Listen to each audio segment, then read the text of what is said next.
आज का हमारा पहला वाक्य है रीऑर्डरिंग करना। क्या करना?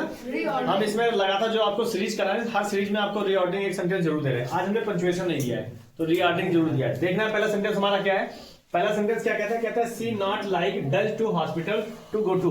रीऑर्डरिंग करने के लिए हमको सबसे पहले किस चीज की जरूरत होती है? सब्जेक्ट लगाते हैं। जब भी हम रीऑर्डरिंग करते हैं तो क्या लगाते हैं? सब्जेक्ट लगाते हैं। सब्जेक्ट के बाद हेल्पिंग वर्ब लगाते हैं, मेन वर्ब लगाते हैं, मेन वर्ब के बाद ऑब्जेक्ट का प्रयोग करते हैं। इसमें हमारा क्या है? सी के बारे में बात कर रहा है तो हम सबसे पहले लिखेंगे सी। सी के बाद में हमें क्या चाहिए? Helping verb. तो हमारी क्या हो गई? डज।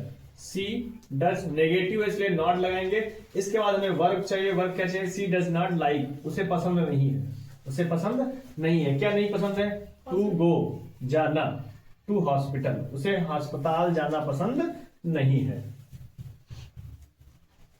तो आज का हमारा पहला रीऑर्डरिंग क्या बनेगा? She does not like to go to hospital. जो हमने बोला था वही तो है। सबसे पहले हमने सब्जेक्ट लिखा, सब्जेक्ट के बाद हमने हेल्पिंग वर्ब लिखा, हेल्पिंग वर्ब के बाद हमने नेगेटिव है तो नॉट का प्रयोग किया, फिर हमने वर्ब दिया। ये हमारा टू गो होती तो वर्ब है लेकिन इसको हमने क्या बना दिया? इन्फिनेटिव। क्या बनाया? इन्फिनेटिव बनाया। नेक्स्ट हमारा सेंटेंस लिखा हुआ है इट खाली जगह नॉट रैन यस्टरडे। टेंस से एक सेंटेंस जरूर आएगा, टेंस से बना। अब आपको पता होना चाहिए टेंस कैसा है। तो टेंस हम कैसे पहचानेंगे? जिन वाक्य में यस्टरडे लगा हुआ है। क्या लगा हुआ है? यस्टरडे लगा हुआ है। वो सेंटेंस हमारा कैसा जाएगा? पास्ट इंडेफिनिट में जाएगा। कैसा जाएगा? पास्ट इंडेफिनिट में। और पास्ट इंडेफिनिट की जो हेल्पिंग वर्ब होती है तो सबको पता क्या होती है? डिड होती है। क्या होती है? डिड। तो यहाँ पे हम क्या भर देंगे? डिड। क्या भर देंगे? डिड। ठीक है, दो सेंटेंस समझ में आए। नेक्स्ट हमारा क्या लिखा हुआ है? As soon as he card my. देखो सेंटेंस तो हम बना ही रहे, साथ में इसको जो नियम बता रहे हैं वो नियम को जरूर ध्यान रखना है कि जिनमें यस्टरडे आए वो सेंटेंस कैसा होगा? पास्ट इंडेफिनिट का ही होगा। जैसे ये एज सुन एज वाला नियम है, कौन सा है? As soon as. As soon as वाले में आपको क्या देखना? एज सुन एज के साथ में जो वर्ब लगी होगी पहले वाले सेंटेंस में, बाद वाले क्लास में भी वही वर्ब यूज की जाएगी। वही वर्ब का जो वर्ब दी वही नहीं, उसी टेंस की वर्ब का हम यूज करेंगे। जैसे यहाँ पे हमारा पे लिखा है एज सुन एज ही कार्ड। कार्ड लिखा, पास्ट इंडेफिनिट लिखा, वर्ब की सेकंड फॉर्म लिखी, तो कंफर्म है कि आई के बाद में जो हम यूज करेंगे तो कौन सा यूज करेंगे? पास्ट इंडेफिनिट का ही यूज करेंगे। अगर यहाँ पे प्रेजेंट का यूज होता तो यहाँ भी काहे का यूज होता है? प्रेजेंट का यूज होता है। ठीक है, अगर कोई फ्यूचर की बात हो रही होती तो भी लगा देते हैं, लेकिन इसमें बोला एज सुन एज, इतनी जल्दी जितनी ही कार्ड उसने बुलाया, माई नेम, इतनी जल्दी जितनी जल्दी उसने मेरा नाम बुलाया, आई। आई के बाद में हम क्या लगे? I reached. मैं क्या हो गया? पहुंच गया। I reached. ठीक है, ये समझ में आया। नेक्स्ट हमारा क्या कहता है?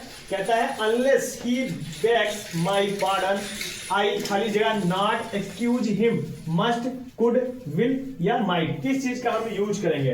अब आपको देखना क्या है इसमें? यहां लिखा अनलेस। आपको हम तीन चीजें आपको याद रखना, एक अनलेस, दूसरा अनटिल और तीसरा हमारा क्या था? लेस्ट। कौन से वर्ड्स बोले? Unless, until, lest. इनके साथ हम नॉट का प्रयोग नहीं करते। कभी कभी करेगा क्या? जहां पे यहां पे लिखा हुआ अनलेस ही बेग्स, इसी के बाद में बेग्स की बजाय वो क्या कर देता है? यहाँ पे हेल्पिंग वर्ब यूज करके डज कर लेता है, उसके बाद नॉट लगा लेता है। तो इसी जगह पे नॉट यूज नहीं करते। अनलेस, अनटिल और लेट्स के साथ नॉट का यूज नहीं करते। लेस्ट हमेशा जो होता है वो अपने साथ शुड वर्ब कैरी करता है। कौन सी लेता है? शुड लेती है। लेकिन इसमें हमको क्या है? अनलेस ही बेग्स प्रोजेक्ट में लिखा हुआ है तो ये हमारा कौन सा जाएगा? विल में जाएगा। क्या में जाएगा? Will not. Will not excuse him. I will not excuse him. कोई बहाना नहीं बनाऊंगा। ठीक है। ही नो, वह जानता है, हाउ टू ट्रीट, कैसे व्यवहार करें लेडी।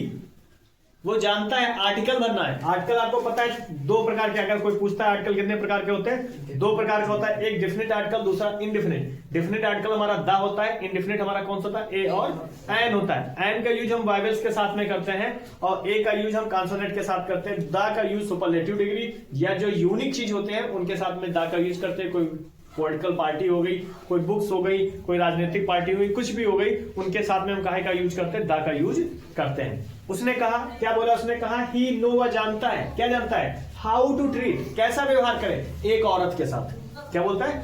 एक औरत के साथ कैसा व्यवहार करे वह जानता है। तो एक की बात करेंगे तो यहाँ पे यल है इसलिए हम क्या लगा देंगे? ए। काहे का यूज करेंगे? ए लेडी जानता है कि एक औरत के साथ कैसा व्यवहार करे। नेक्स्ट लिखा है, आपको बताना है मिस स्पेल्ड। मिस स्पेल्ड का पेपर में मिलेगी, एक स्पेलिंग एरर जरूर मिलेगी। अभी हमने आपको कराया भी है। स्पेलिंग एरर में आपको बताना है इसमें कौन सी गलत है। तो मिलिट्री भी है, ये आपका पहले लिखा है मिलिट्री लिखा है, मिलिट्री भी सही है। दूसरा आपका क्या है? टेम्परेरी लिखा हुआ है। तीसरा आपका सेंचुरी है। चौथा ऑर्डिनरी है। टेम्परेरी स्पेलिंग आपकी गलत है, टेम्पोररी होता है। ई की बजाय यहाँ पे आपका क्या हो जाएगा, ओ हो जाएगा। क्या हो जाएगा, ओ हो जाएगा। बस इतना ही करना था। ई की जगह क्या होना था, ओ होना था। ठीक है, तो टेम्परेरी की स्पेलिंग आपकी